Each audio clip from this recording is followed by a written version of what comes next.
மாட்டி கிடக்குங்க. இந்த இடத்துல வரிசையாக மாட்டி வந்துச்சு மீன். வேறு மாட்டி கிடக்கு வரிசையாக. முள்ளுக்குள்ள எடுத்துகிட்டு போயிடுச்சு. புது வலையில் முள் மாட்டிருச்சே. உருட்டி பொடி செல்லா புரட்டு ஒரு குழம்புக்கு மீன் வந்திருக்கும். கிடக்கு பாருங்க. இந்த கிடக்குது வரிசையாக பொடி.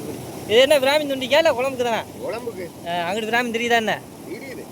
நமக்கு ஒரு 3 பொடி கொடுங்க பிராமினுக்கு. சீதாரு நமக்கு 3 பொடி பிராமின் துண்டிக்கு எடுத்துரு.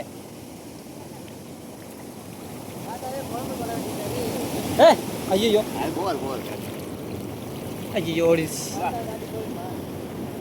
போயிடுச்சு. ஐயோ மாட்டி சிக்கி போகுதுண்ணே. அங்கே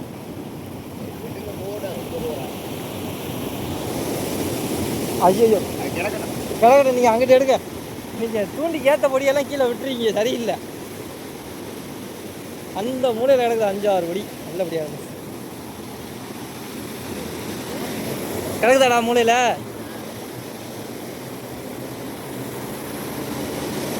பிடிக்கவா?